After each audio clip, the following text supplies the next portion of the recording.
예, 하나님의 귀한 은혜가 여러분 위에 충만하기를 주님 이름으로 축원합니다. 오늘 찬양대 수고하셨습니다. 오늘 이 시간은 지나가는 복과 영원한 복이라고 하는 제목으로 우리 마태복음 5장 6절로부터 8절의 말씀을 봉독하고 말씀의 은혜를 나누도록 하겠습니다. 마태복음 5장 6절에서 8절이 되겠습니다. 말씀을 함께 봉독합니다. 시작. 의에 줄이고 목마른 자는 복이 있나니 저희가 배부를 것이며 긍휼히 여기는 자는 복이 있나니 저희가 긍휼히 여김을 받을 것이며 마음이 청결한 자는 복이 있나니 저희가 하나님을 볼 것이며. 네. 오늘은 여러분들과 함께 우리 월정 헌금과 도르가 헌금을 작정하는 날이니만치 잠깐 거기에 대해서 말씀을 드리고 하나님의 말씀을 드리도록 하겠습니다. 우리 말라기 3장 8절의 말씀, 7절과 8절의 말씀을 보겠습니다. 12절까지 보도록 하죠. 만군의 여호와가 이르노라. 너희 열조의 날로부터 너희가 내 규례를 떠나 지키지 아니하였도다. 그런즉 내게로 돌이키라. 그리하면 나도 너희에게 돌아가리라.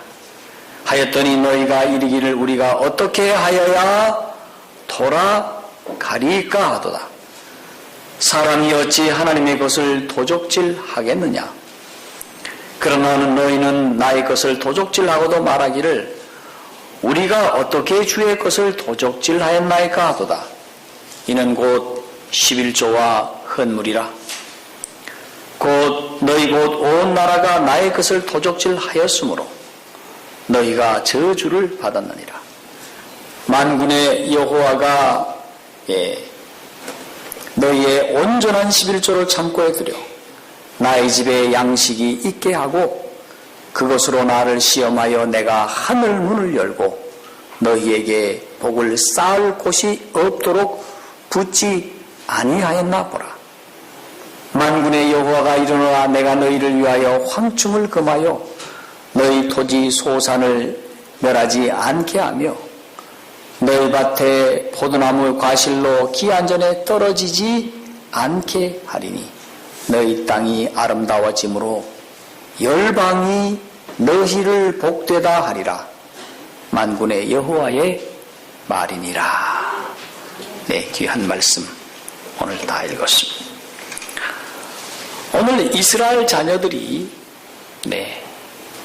그들이 포로로 잡혀가고 그 숱한 고통을 당한 것 가운데 하나가 하나님의 말씀을 순종하지 아니했는데 하나님의 말씀을 순종 아니함과 동시에 헌금 생활도 하지 않았습니다. 여러분, 그랬을 때에 제사장들이 또 레위인들이 당황하게 되었습니다.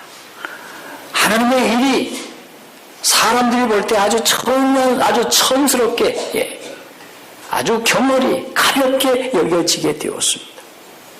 자, 이렇게 되어서 이 백성들이 바벨론 포로가 된 것이 아닙니까?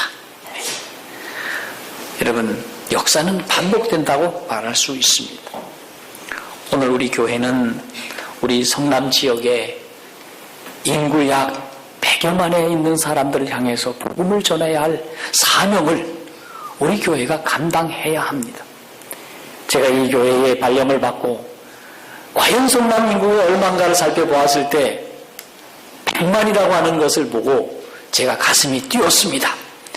이야, 100만이로구나. 제가 예전에 인제에서 복음을 전할 때에 인제군 인구가 3만밖에 되지 않았는데 여기 오니까 얼마요? 100만이로구나. 여러분, 100만 이 인구들을 향하여 우리가 복음을 증거해야 합니까? 복음을 증거를 해야 합니다. 그런데 태평교회도 있고 동북교회도 있지만 여러분이 아시는 것처럼 참 연약한 교회들이 아닙니까? 우리가 앞장서서 이 복음을 전해야 될 텐데, 우리 이 복음을 위하여 우리 교회가 헌금이 필요합니다. 여러분 11조를 잘 드려주심과 동시에 여기 보니까 11조와 헌물이라 라고 말씀을 하고 있습니다. 오늘 하나님의 자녀들은 우리 시편의 말씀을 보니까 하나님 앞에 나아갈 때에 예물을 들고 나아갔다라고 말씀을 하고 있습니다. 기쁨으로 하나님의 성소에 드렸다라고 말씀을 시편 여러 곳에서 말씀하고 있습니다.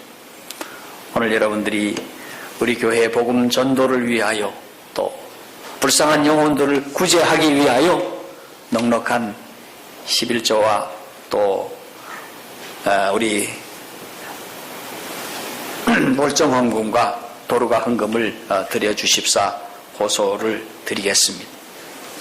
또 올해는 보니까 공과금도 오르고 또 각 소그룹마다 열심히 또 활동도 하겠다고 하시고, 그래서 활발한 선교사역을 위하여 또 구제사역을 위하여 여러분들의 정성어린 후한 헌금이 필요됩니다. 여러분 올해에는 제가 또 목표를 세우기를 우리 각 소그룹마다 우리 이웃을 위하여 열심히 봉사하자고 말씀을 드립니다. 또 봉사를 위하여 또 도루가 헌금이 필요합니다. 또 구제를 위하여 필요합니다. 또 복음 사역을 힘있게 하기 위하여 헌금이 필요합니다. 또 공과금도 좀 올랐습니다. 그래서 여러분들에게 호소드리기를, 여러분들이 받으신 이 주보의 중간쯤 보니 우리에게 표준을 위쯤이군요. 월정 도루가 헌금의 약정서를 작성하여 헌금 바구니에 넣어주시기 바랍니다 하는데, 우리가 헌금을 먼저 돌렸습니다. 그러니 다시 한번 우리가 끝날 쯤에 다시 한번 우리 집사님들은 돌려주시면 고맙겠습니다. 우리 장로님들이 10만 원 이상 정도 하자 하고 우리 직원회가 여러분들에게 권장을 드립니다. 또 집사님들이 7만 원 이상을 하자, 우리 성도들이 5만 원 이상을 하자. 그러나 여러분들이 여러분의 형편에 따라서 자원하는 마음으로 해주시기를 바랍니다. 그러나 가급적이면 표준대로 해주시기를 또 간절히 소원합니다. 대총회가 권장하기를 소득의 약 6%라고 이야기를 합니다. 여러분들 기도하시고 여러분들이 하나님께 드리고자 하는 마음을 가지시고 하나님 앞에 헌금을 해 주십사 호소를 드립니다. 우리 하나님께서 여러분들에게 크게 재물을 허락하여 주셔서 올 한 해 동안도 가정의 경제에 큰 보탬이 되기를 주님 이름으로 축원하면서 간절한 호소의 말씀을 드리겠습니다. 이제 예배가 끝난 다음에 우리 사회장로님 나오셔서 우리 언제쯤에 시간을 가면 설교가 끝나자 말자 찬미 전에 한 번쯤 더 우리 안내 집사님들 나오셔서 헌금 바구니를 돌려주시면 고맙겠습니다.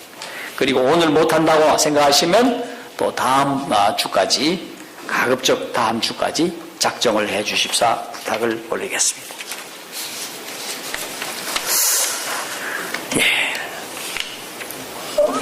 제가 몇 해 전에 우리 지회에서 저에게 명령하기를 중국 모초에 가서 교회 지도자들에게 교회 성장 세미나를 2주간 하라고 하는 명령을 받아서 중국에 방문을 했습니다.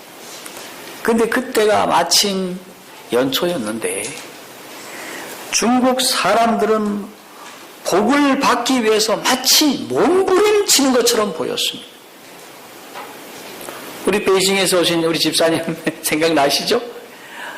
와, 붉은 천에다가 붉은 비단에다가 황금색 복자를 써서 기둥마다 붙이고 하여튼 거리마다 집집마다 붙이지 아니한 곳이 없습니다.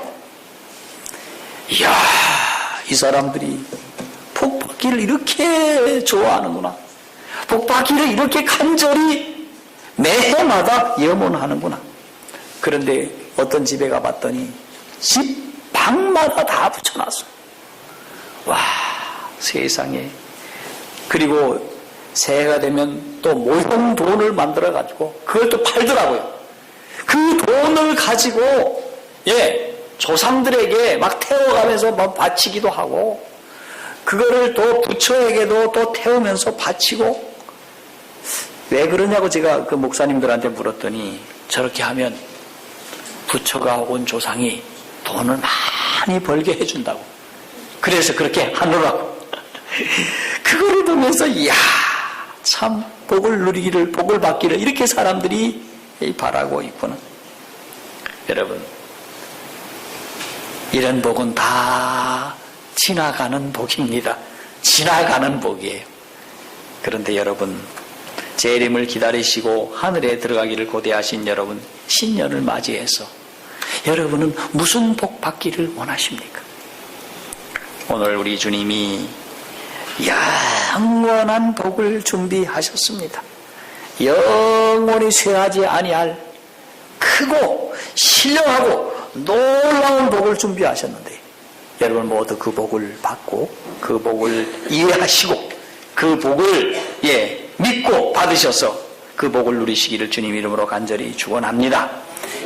지난 시간에는 마음이 가난해지는 복 여러분 공부했습니다. 두 번째는 애통하는 복, 세 번째는 온유하는 복, 이런 세 가지 복을 보셨습니다. 여러분 오늘은 지난 시간에 이어서 의에 줄이는 복과 그 다음에 긍휼의 복과 마음의 청결의 복에 대하여 말씀의 은혜를 나누도록 하겠습니다. 여러분들이 지난 시간에 마음이 가난해지는 복과 애통하는 복, 온유의 복을 연구해 보니까 우리 하나님이 우리에게 주신 은혜가 컸습니까? 좋은 말씀이었습니까? 매우 신령한 축복이었음을 알게 되었습니다.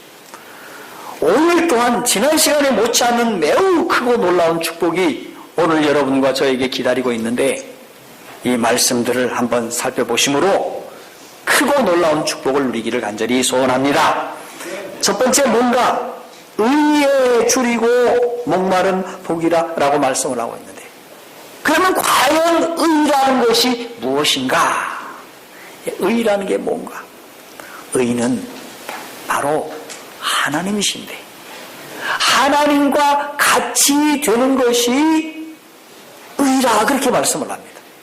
그것이 산상보론 18쪽에 그렇게 말씀하고 있어요.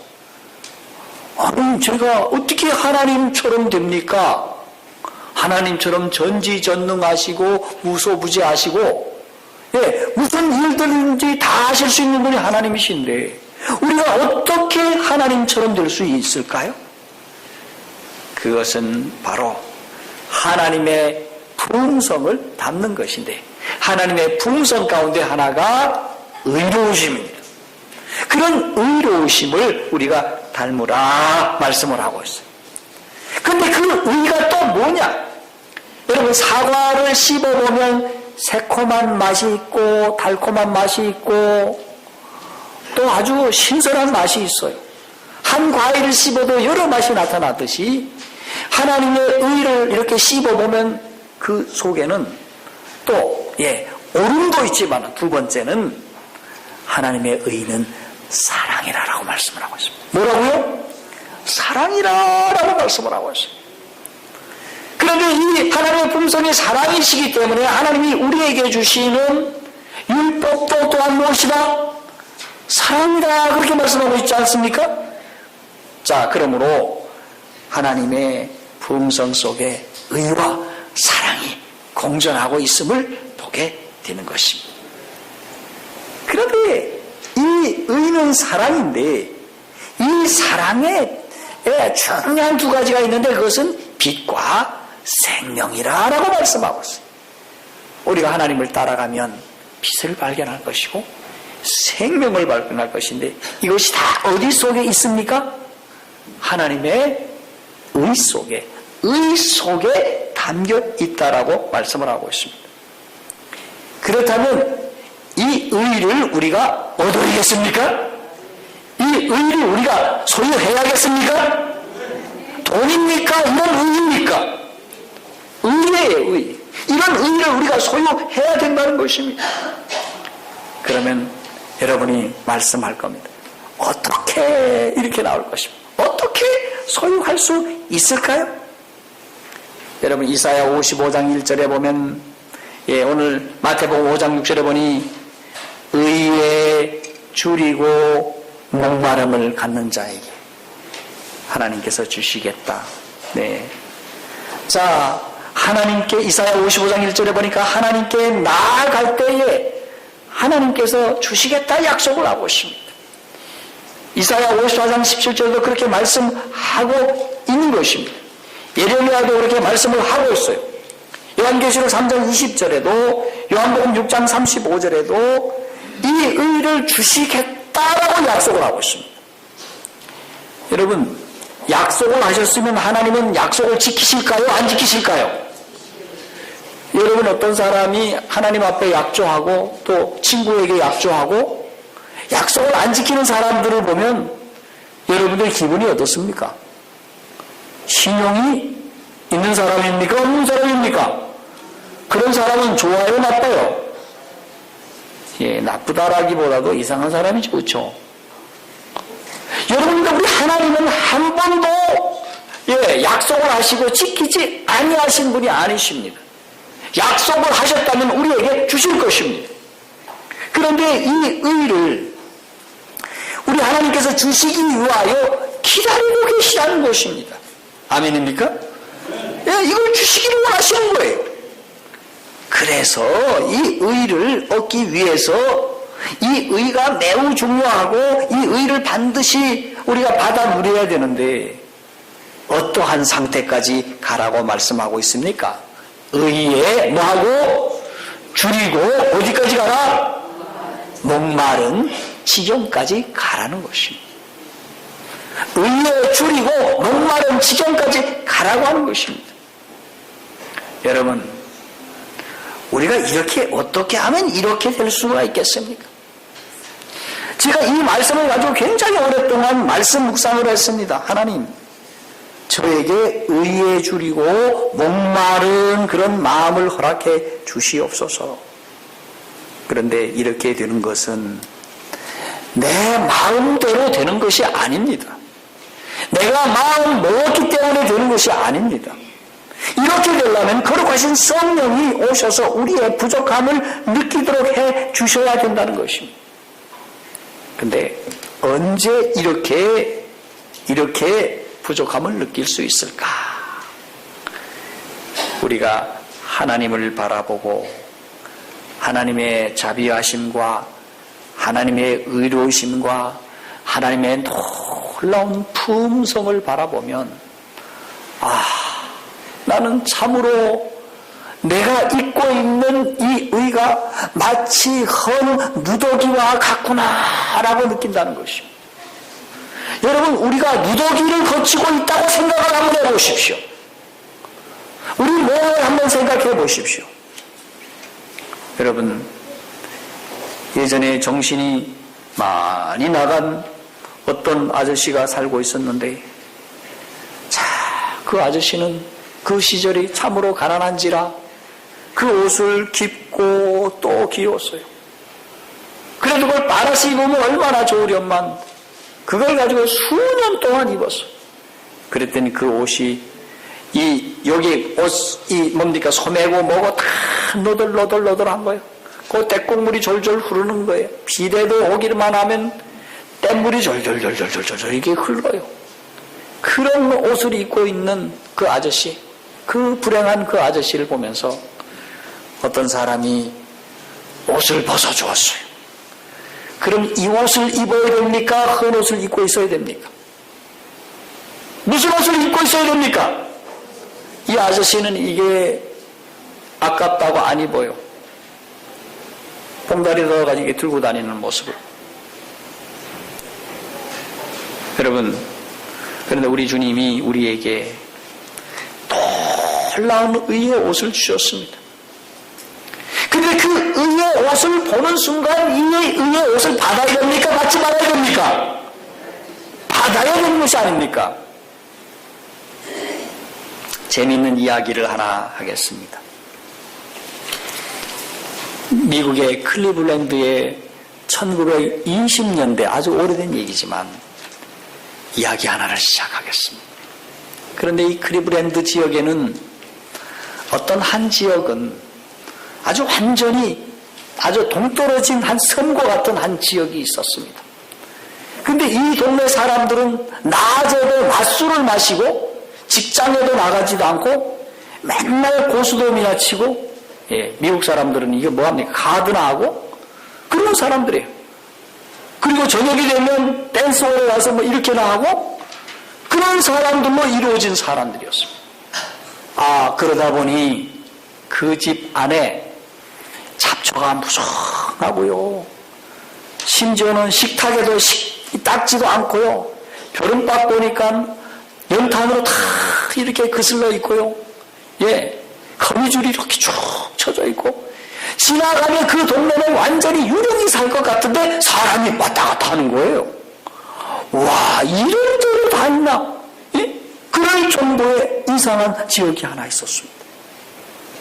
그런데 그 지역의 아이 가운데서 딱 한 명만 학교를 보내는 거예요.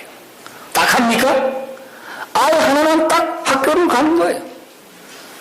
근데 그 아이가 학교를 왔는데 세상에 봄이 됐는데도 아직도 무슨 옷을 입고 왔는가 하면 겨울 옷을 입고 있는.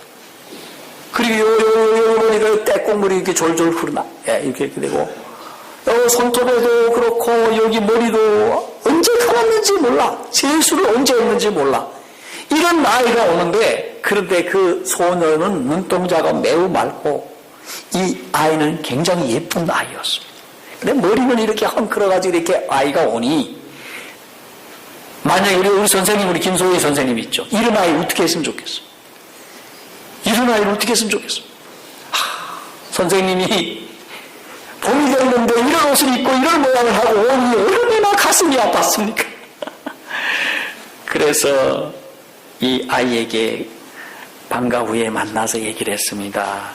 얘야, 내일 올 때에는 엄마한테 얘기를 해서 머리를 깨끗하게 감고, 세수를 깨끗하게 하고 오라고 얘기를 했어. 그랬더니 이 아이가 그 이튿날 왔는데 정말로 세수도 하고 머리도 감고 머리도 예쁘게 이렇게 묶고 왔는데, 와, 세상에 애가 완전히 달라진 거예요. 너무너무 놀라서, 와, 얘야, 너가 이렇게 예쁘구나. 선생님이 볼을 만지면서 너무너무 너가 예쁘구나. 이렇게 하고 다녀. 그랬더니, 네, 그러는 거예요. 친구들도 걔를 보고 너무 나간 거예요. 이야. 그런데 그 다음에 이 선생님이 2단계를 시도하고 싶었습니다. 1단계는 성공, 2단계가 뭡니까?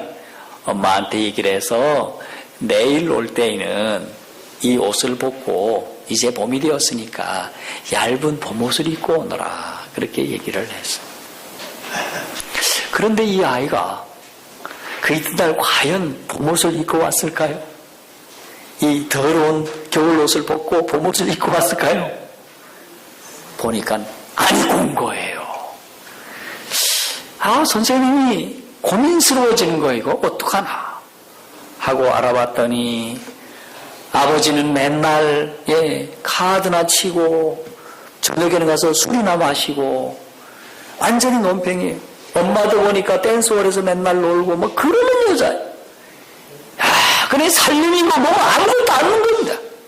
그런 상황이니 이 아이에게서 뭘 기대할 수가 있겠습니까? 그래서 이 아이를 어떻게 변화를 시킬 수 있을까 생각을 하다가 어느 날 클리브랜드 시가지를 이렇게 걸어가고 있는데 그 시가지 쇼 윈도에 아주 예쁜 푸른 드레스 하나가 있었습니다. 와, 그 사이즈 보고 그 아이의 생김새가 봤을 때 이 옷을 그 아이에게 입히면 딱 맞을 것 같아. 너무도 좋을 것 같아. 그래서 그 옷에 그 라벨에 붙은 가격표를 보니 어머나 세상에 얼마나 비싼지 선생님 봉급에 한 달치 이상 되는 돈이 라벨에 딱 붙은 거예요. 와, 어떡하나 이거. 이걸 이 아이에게 사주고 싶은데 너무 비싸. 그래서 주인한테 사정을 해가지고 많이 깎았어요. 네, 한 30% 이상을 깎아서 그 선생님이 그 옷을 사주었습니다. 그렇게 옷을 사 입혀서 그 아이를 보냈는데 사건이 그때부터 발생하기 시작했어요. 근데 이 아이가 아주 세수도 잘하고 머리도 예쁘게 빗고 그 푸른 드레스를 입고 딱 의자에 앉아 있는데 그 자태가 얼마나 예쁘고 사랑스럽고 아름다웠는지 너무너무 놀라는 겁니다. 근데 엄마가 바깥에서 이렇게 들어왔는데 어머나 세상에 우리 딸이 이렇게 예쁘다니, 이렇게 어여쁘다니 내가 그거를 모르고 있었구나 하면서 이 아가야 하면서 막 볼을 부비고 난리를 친 거.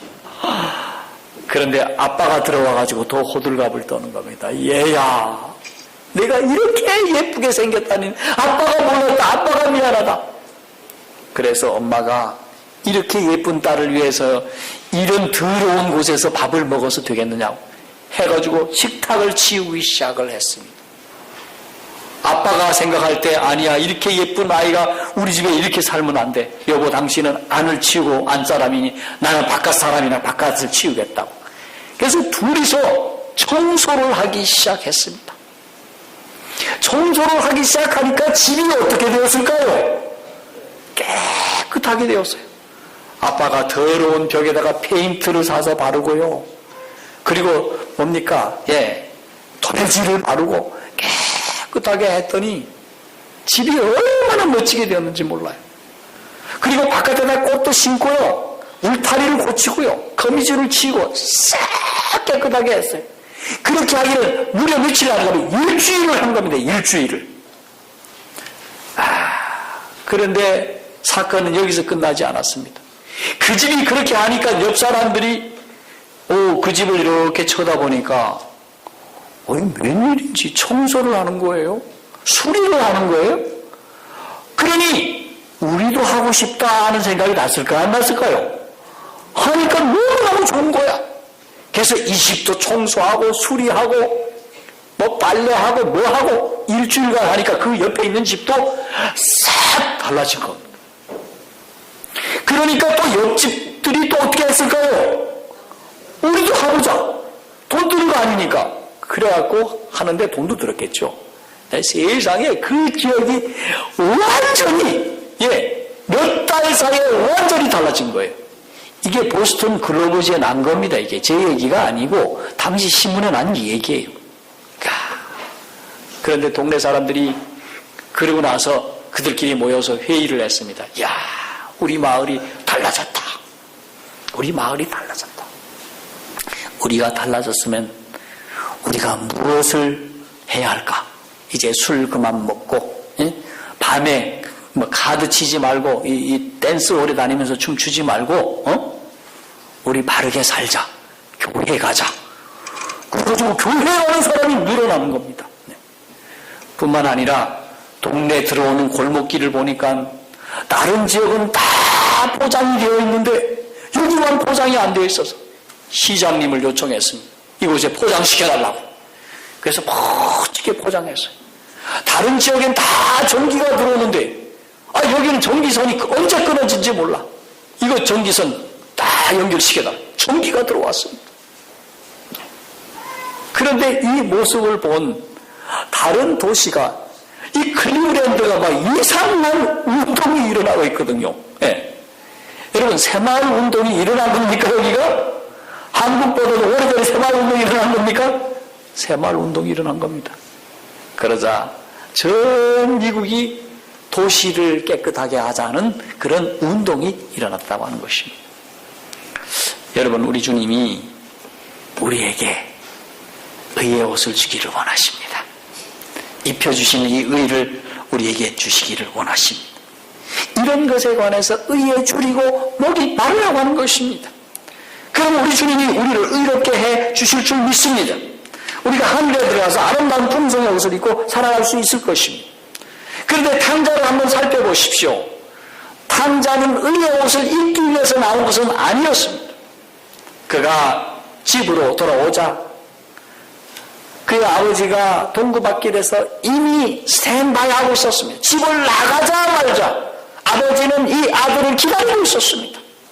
그런데 오자마자 아들이 그렇게 얘기를 합니다. 아버지, 저는 너무도 못된 짓을 많이 해서 저는 아버지의 아들이라 감당하지 못합니다. 품꾼의 한 사람으로 써주세요라고 얘기를 했지만 아버지는 그 말은 들은 채도 안 하시고 당신이 입고 있었던 의의 두루마리를 턱 입혀주셨습니다. 다 입혀주셨어요. 그러나 그 속에는 여전히 땀방울이 졸졸 흐르는 지역 열매를 맺고 돼지치기 하고 있는 그 상거지의 모습이 있습니까 없습니까? 여전히 있어요. 그럼에도 불구하고 우리 하나님은 그의 아버지는 그에게 옷을 입혀주셨습니다. 오늘 이 아버지는 하나님 아버지가 아닙니까? 우리가 의에 줄이고 목마른 마음으로 마치 탕자와 같이 하나님께로 돌아가고자 하는 마음을 갖고 하나님께 진정으로 돌아가는 자에게는 이런 의의 옷을 입혀주신다고 하는 사실입니다. 그러므로 우리는 돌아가야 합니까? 하나님께로 돌아가야 합니다. 아버지께로 진정히 돌아가야 됩니까? 돌아가야 하겠습니다. 나의 부족함을 느끼고 내가 참으로 하나님의 이 놀라운 의에 이 옷을 입기 위하여 하나님께로 돌아가라. 그렇게 말씀을 하고 있습니다. 두 번째 복은 무엇입니까? 긍휼의 복이라 라고 말씀을 하고 있습니다. 자, 긍휼이란 말의 뜻은 무엇일까? 여러분, 이 긍휼은 남을 어떻게 여기는 것입니까? 남을 어떻게 여기는 말씀입니까? 참으로 오늘 우리에게 귀한 말씀을 하고 있는데, 여러분, 우리 말씀을 다시 한번 보겠습니다. 긍휼히 여기는 자는 복이 있나니, 저희가 긍휼히 여김을 받을 것이라.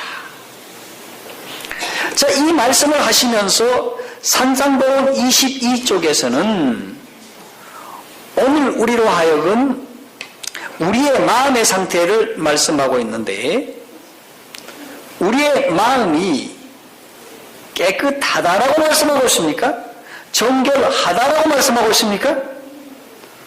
오늘 우리는 부주의한 행동과 무례한 말과 조잡한 생각으로 인해서 우리의 마음의 상태가 깨끗하지 못하다라고 말씀을 하고 있습니다. 그런데 우리 하나님을 바라보면 하나님은 어떤 분인가에 대해서 말씀을 하고 있는데, 하나님이 우리를 가치 없는 사람이지만은 우리를 가치에 따라서 가격에 따라서 하나님이 우리를 대하지 않는다는 것입니다. 이 말의 뜻이 무엇일까요? 어떤 사람은 교회에 열심히 나오니까 가치가 있는 사람이고, 어떤 사람은 하나님의 계명을 잘 지키니까 가치 있는 사람이고, 어떤 사람은 또 목사님하고 잘 지내니까 가치 있는 사람이고, 이렇게 하나님께서 가치를 매기지 않는다는 사실입니다. 제가 오늘 아침에 어제 저녁에 이 말씀을 준비를 하면서 제가 놀란 사실은 하나님이 사람을 어떠한 사람이라 하더라도 가치를 매기지 않는다는 것입니다. 감사한 일입니까? 그리고 가치에 따라서 차등하지 않는다는 사실입니다. 하나님께서는 조건 없이 은혜를 베푸시는 멋진 하나님이라고 하는 사실입니다. 그리고 하나님께로 나오고자 할 때에 우리 하나님께서 자비를 베풀어 주신다는 것입니다. 불쌍히 여겨 주신다는 것입니다. 여러분, 이 긍휼이라는 이 낱말은 어떤 데 쓰는 낱말인가에 대해서 말씀하기를, 바로 신의 성품에 참여하는 자들이 바로 이 긍휼을 얻고자 하는 사람이라고 말씀을 하고 있습니다. 여러분, 이 신의 성품이 무엇입니까? 여러분, 그것은 바로 하나님의 자비롭고 은혜롭고 노하기를 더디하고 인자와 진실이 많은 하나님이라고 하지 않습니까? 그런 품성을 입기를 바라는 사람은 바로 긍휼을 여기는 사람이라고 말씀을 하고 있습니다. 여러분, 그러면 어떻게 남을 긍휼히 여기며 살 수 있을까요? 여러분, 오늘 긍휼히 여기는 방편에 대해서 말씀하기를 바로 산상보훈 23쪽에 다른 사람의 유익을 위하여 헌신적인 봉사의 생애는 동정심을 가지는 데서 오는 만족스러운 평안 즉 즐거운 만족이 있다.